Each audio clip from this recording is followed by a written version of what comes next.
Hello, students. Good afternoon.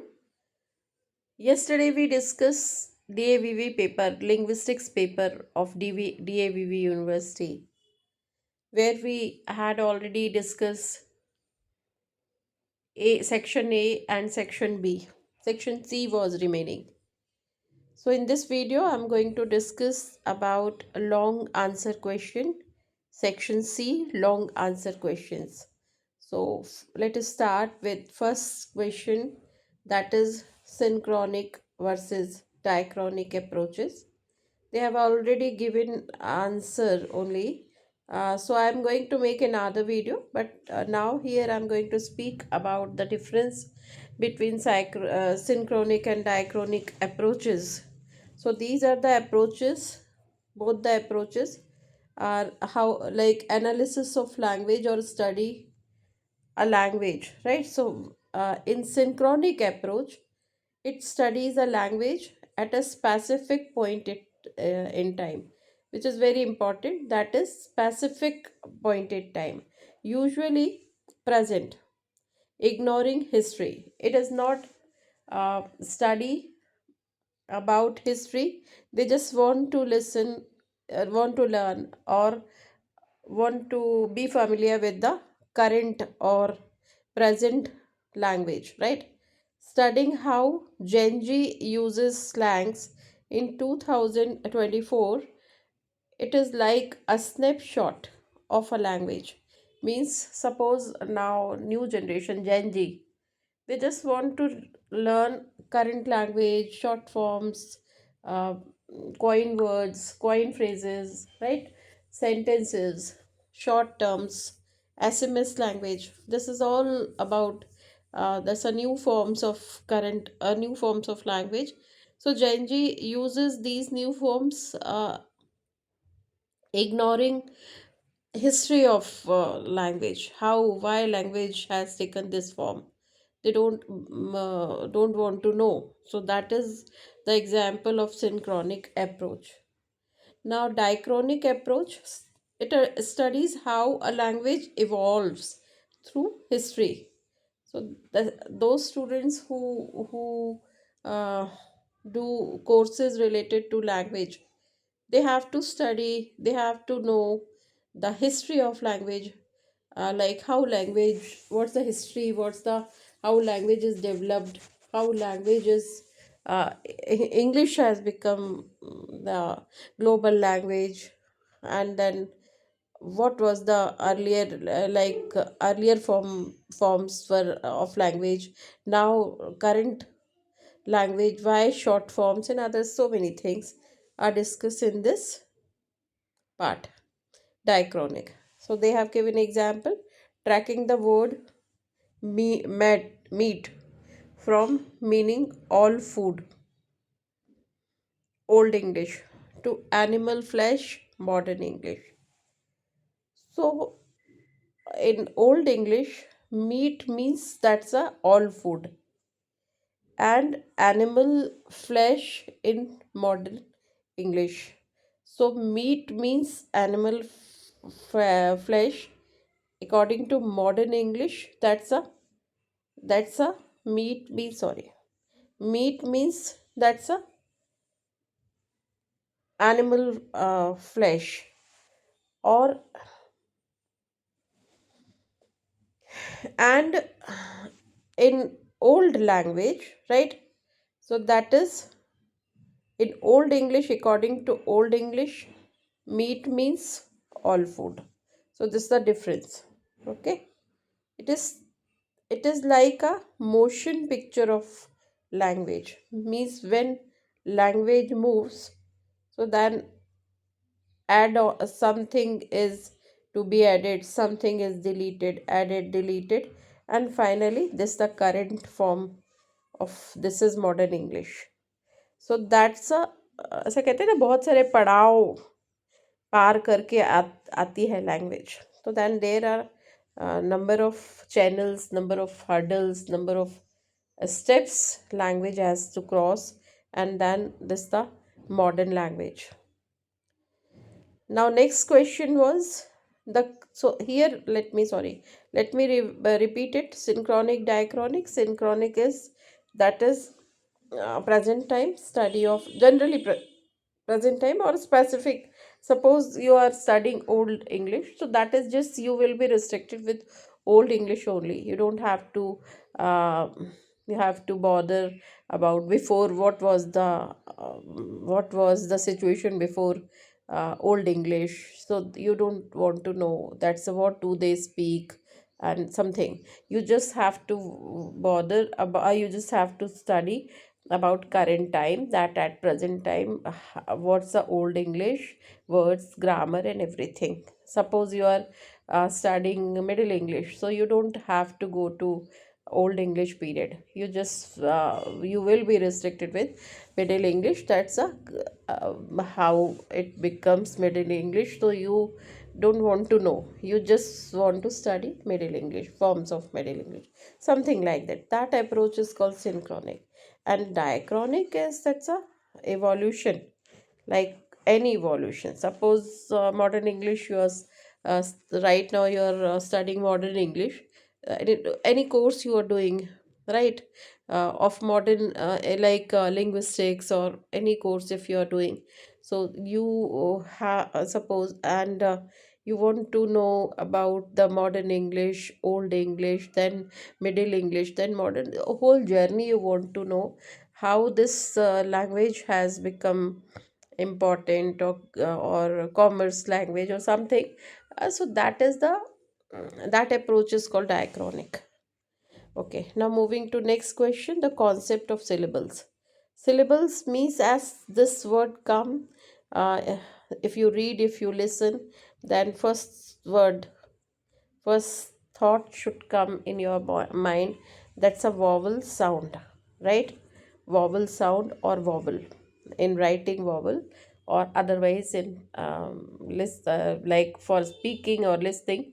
So you just keep in mind this word, because syllable is vowel sound. Not always, some exceptions are there, but syllable means vowel sound or vowel. You have to count vowel, how much vowels are there. eh, then accordingly there will be number of syllables, but not always. Exceptions are there, I tell you. So syllable is the unit of organization for a sequence of speech sound.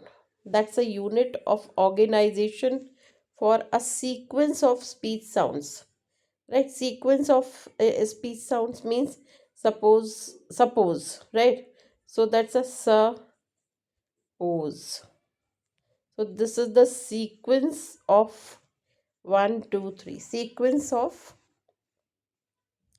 speech sounds. So this is the unit of organization. So that's a unit. Syllable is the unit which organize the sounds and make a word. Structure.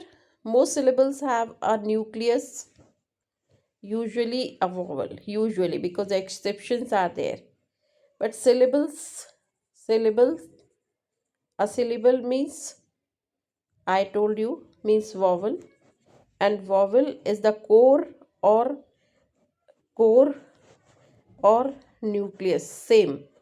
That is called nucleus or that is called core. This vowel, core of the syllable, core of the syllable or nucleus of the syllable is vowel. That's important. Now, in a nucleus, onset and coda. So this is the structure of nucleus. Onset, then structure of syllable, sorry. Onset, then nucleus, then coda. Right? So coda. Then onset is, that's a consonant. Coda is consonant, one or more than one, right? And here one or more than one. Nucleus, that is vowel. Nucleus means vowel and onset means consonants. one consonant, or this is also consonant. This is this is main part, and before and after. Before nucleus, consonants are called onset. After nucleus, consonants are called coda. Same they are telling here. That's a most syllables have a nucleus, usually a vowel, and onset consonants before the vowel or before the nucleus, same thing, and coda after the vowel or after the nucleus, same thing. Example, in cat K. In cat K is the onset cat. That's a cat. Cat, and phonetic transcription is cat. So what they are saying, that in this word cat, onset is, this is onset consonant, this is nucleus, right, and this is coda, right? The same they are telling. So that's the onset. K is onset, A is A, that's not A actually, A is nucleus, and T is coda. Now functions. What are the functions of syllables? Syllables create a rhythm of language. Important. English is a stress timed language, meaning syllable, meaning the rhythm depends on the syllables are emphasized, right? This is important. Rhythm depends on which syllable is emphasized. Suppose permission, permit, for example, permit. So here your focus is on permit. That's a stress on first part, permit. That is unstress, that is stress in the permit. Permit. Okay. So rhythm depends on which syllable is important. This syllable is important. This syllable is not much important as this. So here permit is the, that's a document. This permit means that's a document. And suppose if you write permit this way, suppose you have written permit, permit, permit. Stress will be on here. Why? Because this permission is permission wala permit. They have permitted for the safari, right? So that permit is verbal form. So that the same they are telling here, that syllable create a rhythm, and English is a stress time, where to stray, where to put stress, what part, what syllable should be emphasized, because that sets the rhythm, and rhythm depends on the syllables are emphasized. We have seen two examples. Now last question was challenges of semantic ambiguity. So semantic ambiguity, as semantic means this should be, this should come in your mind, meaning. So meaning means semantic, and meaning of, actually meaning is created by the words, है ना? So words are homonyms, homophones, uh, right? Polysemy. These are the different types of words, and because of these words, that's the ambiguity arises. Suppose, very common example, if you are saying that sorry I cannot come now because I am in the bank. So I am in the river bank or financial institution, not clear. So that is homo homophones or homonyms. So that is homonym, or homonym means, see, let me tell you, then I homonym, homonym, homonym, homophones, homophones, and polysemy, right? Homo is the same, homo is the same, nym is the name, phone is the sound, then polysemy I tell you later. So here same name means same spelling, same name means same spelling, right? And same phone means same sound, but spelling is different. This way you should remember. Homonym is same spelling, means one word. Homonym means one word have different meaning. Homophones means different words but same sound. Sound is common. Here name is common. Name means one word. Example, homonym. Homonym, example, that's a bank, fair, uh, such words, right? So that's a fair, bank, and many other words, right? And homophone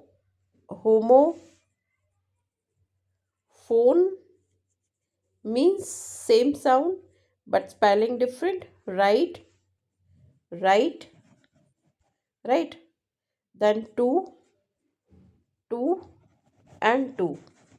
Sound is same but spelling is different. That is called homophones. Polysemy is different. I tell you later. Polysemy, right? Poly means many. Semi is same. I tell you later, right? So semantic ambiguity occurs when a single word has multiple meaning. Single word has multiple meaning. Here actually they have given multiple meaning, right? So that is misunderstandings in legal contracts or medical instruction. That's a great risk. Suppose they have used the vocab which has multiple meaning, that definitely will create problem, especially in the legal matters or medical instruction. That's why they have to be very much cautious and very much clear without ambiguity, right? Context is the filter has resolved ambiguity. So that's a, if someone says I'm going to the bank, same example I have already told you, the context of a fishing rod versus checkbook tells us if it is river bank or financial bank. So the context of a fishing rod versus checkbook. So fishing rod for river bank, checkbook for financial institute. So that must be very clear. That's, if you are saying that actually I'm looking for a fishing rod because I am on the bank, so that is okay because you understood that's sea coast or sorry, river coast or something, right? River border. But if you are talking about checkbook means you are in the financial institution. So that is the difference, and that is a little video on third part, right? There are actually mm, some guests, so I have made this video on because of demand, and I am going to make again the full video on complete paper, new paper, almost same with the same contents, right? Previous paper, but here I'm winding up. Thank you so much. God bless you.